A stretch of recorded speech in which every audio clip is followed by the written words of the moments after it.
Mollywood Times a hate letter to Malayalam cinema.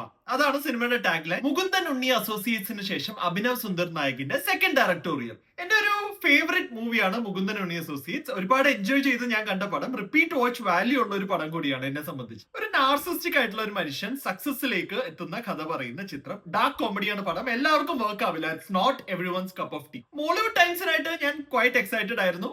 എന്നാൽ as expected, this is also not everyone's cup of tea. Unfortunately, not mine too. Vineeth Madhavan ചെറുപ്പം തൊട്ട് cinema ആൾക്കാരിൽ ഉണ്ടാക്കുന്ന effect, അത് കൊടുക്കുന്ന എക്സ്പീരിയൻസിലൊക്കെ fascinated ആവുന്ന ഒരാൾ. ഇല്ല, ട്രെയിലറിൽ പറയുന്ന പോലെ he wants to be the greatest horror film director in Malayalam film industry. എന്നാൽ പുള്ളിയുടെ ആഗ്രഹത്തിലേക്ക്, സ്വപ്നത്തിലേക്കുള്ള യാത്ര ഒട്ടും ഈസി അല്ല.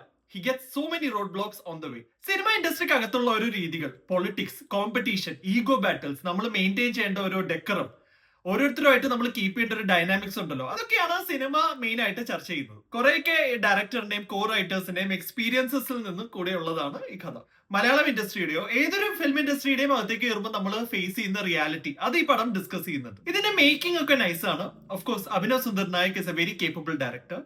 എന്റെ മ്യൂസിക് ചെയ്തിരിക്കുന്നത് ജെയ്ക്സ് ബിജോയ് ആണ്. അതും നൈസ് ആയിട്ട് തന്നെ വന്നിട്ടുണ്ട്. എന്നാൽ ഈ സിനിമയിൽ എനിക്ക് ഒട്ടും കണക്ട് ആവാതെ പോയ സംഗതി, ഒരു വശത്തൂടെ മലയാള സിനിമ ഇൻഡസ്ട്രിക്ക് അകത്തുള്ള പ്രശ്നങ്ങളൊക്കെ ഡിസ്കസ് ചെയ്യുമ്പോൾ മറുവശത്ത് വിനീത് മാധവന്റെ ക്യാരക്ടർ ഒട്ടും ലൈക്കബിൾ അല്ല.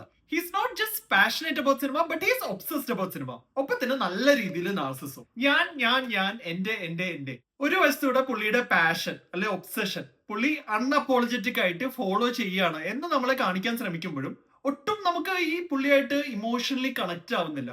ആസ് ഐ സെറ്റ്, ഒട്ടും ലൈക്കബിൾ ആയിട്ടുള്ള ഒരു ക്യാരക്ടർ അല്ല പുള്ളി. മലയാളം ഇൻഡസ്ട്രിക്ക് അകത്ത് കയറുന്ന പുള്ളിയുടെ പാത്തിൽ ഇങ്ങനെ ഒരുപാട് റോഡ് ബ്ലോക്സ്, ഒബ്സ്റ്റക്കിൾസ് വരുമ്പോൾ നമുക്ക് ഒരിക്കലും പുള്ളിയുടെ സൈഡ് എടുക്കാൻ തോന്നുന്നില്ല. ഈ സിനിമയിൽ പുള്ളിയുടെ പല ഡയലോഗ്സും പുള്ളി കാണിക്കുന്ന ആക്ഷൻസ് പലതും എക്സ്പ്ലെയിൻ ചെയ്യാൻ ബുദ്ധിമുട്ടുകയായിരുന്നു ഞാൻ. ഈ മുകുന്ദൻ ഉണ്ണി അസോസിയേറ്റ്സിൽ നമ്മൾ നാർസിസ്റ്റിക് ആയ ഒരാളെ ഫോളോ ചെയ്യുമ്പോഴും, പടം ഫോളോ ചെയ്യുമ്പോഴും നമ്മൾ അയാളുടെ പുറകെ തന്നെയാണ്. നമുക്ക് നമ്മുടെ തോട്ട്സ് മഡിൽ ചെയ്യാൻ വേറെ പ്രശ്നങ്ങൾ, കാര്യങ്ങൾ അതൊന്നും സിനിമ ചർച്ച ചെയ്യുന്നില്ല. ഇയാളുടെ സക്സസ്, ഇയാളുടെ വൺ മാൻ റൂട്ട്, ഇത് മാത്രമാണ് ഫോക്കസ് ചെയ്യുന്നത്. അതുകൊണ്ട് തന്നെയാണ് അത് ഭയങ്കരമായിട്ട് എൻജോയബിൾ ആയിട്ട് വരുന്നത്. പക്ഷെ ഇതില് രണ്ട് സൈഡ്സ് വരുമ്പോൾ നമുക്ക് ഏത് സൈഡ് എടുക്കണം എന്നൊരു കോൺഫ്ലിക്റ്റ് നമ്മുടെ ഉള്ളിൽ തന്നെ വരികയാണ്. ഇതാണ് എനിക്ക് ഇതിൽ മെയിൻ പ്രശ്നമായിട്ട് തോന്നിയത്.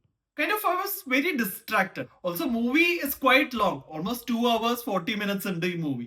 അപ്പൊ സെക്കൻഡ് ഹാഫ് എസ്പെഷ്യലി നമുക്ക് നന്നായിട്ട് ടൈം തോന്നിക്കുന്നുണ്ട്. Because things get very repetitive and we have still not chosen a side. ഈ വിനീത് മാധവന്റെ കൂടെ നിൽക്കണോ ഈ പ്രശ്നങ്ങളിൽ ഇയാൾ പെടുമ്പോഴും എന്ന് നമ്മൾ സ്റ്റിൽ കൺഫ്യൂസ്ഡ് ആയിട്ട് തുടരുകയാണ്. But that aside, making nice ആണ് ഈ മൂവിയുടെ. നസ്ലിൻ ഈ ക്യാരക്ടറിനെ വളരെ നന്നായിട്ട് ക്യാരി ചെയ്തിട്ടുണ്ട്. So what do you think about this movie?